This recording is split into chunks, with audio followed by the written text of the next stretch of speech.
यंदा स्वित्झर्लंडच्या world economic फोरममधून 30 lakh कोटींची गुंतवणूक आणल्याचा दावा करण्यात येतोय। आतापर्यंत दावोसमध्ये झालेल्या करारांमधून किती रोजगार निर्मिती झाली असा प्रश्न विरोधक विचारत असताना आता मुंबईतल्या कंपन्यांशी दावोसला जाऊन करार करण्याचं कारण काय असाही प्रश्न उपस्थित झालाय।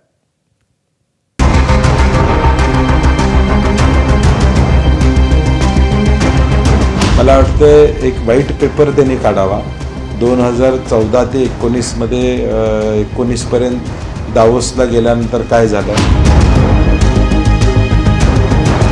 श्वेतपत्रिका कशाला, त्याच्या पुढे जाऊन मी सांगतो की आपल्या सगळ्यांनी मिळून एक तज्ञ पत्रकारांची किंवा सिनियर पत्रकारांची एक टीम तयार करावी। कुल मिलाकर वो 70-80 हज़ार करोड़ के एमओयूज यहाँ पर कर गए और हम 30 लाख करोड़ के एमओयूज जब करते हैं तो जलन तो होना स्वाभाविक है। मुख्यमंत्री देवेंद्र फडणवीस यांच्या नेतृत्वाखाली स्वित्झर्लंडच्या दावोसला गेलेलं महाराष्ट्राचं पथक परतलं। मात्र त्यात नेमकी किती आणि कोणती गुंतवणूक आली यावरून सुरू झालेलं राजकारण कमी होत नाहीये। दावोसच्या वर्ल्ड इकॉनॉमिक फोरम मध्ये तब्बल 30 लाख कोटींचे करार झाल्याचा दावा शनिवारी मुख्यमंत्र्यांनी केला।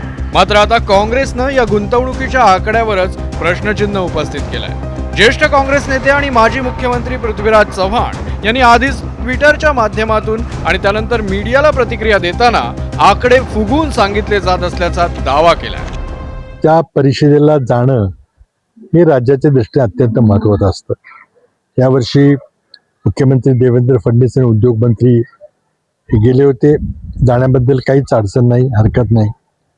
परंतु तिथून आल्यावर एक मोठे मोठे आकडे जे फुगवून सांगितले जातात, त्यांनी इतक्या लाख कोटीचे करार केले, तितक्या लाख कोटीचे केले, हा दरवर्षीची ही प्रक्रिया आहे। मालक आणि कंपनीचं मुख्यालय मुंबईतच असलेल्यांसोबत करार करण्यासाठी दावोसला का जाता असा सवालही चव्हाणांनी केला।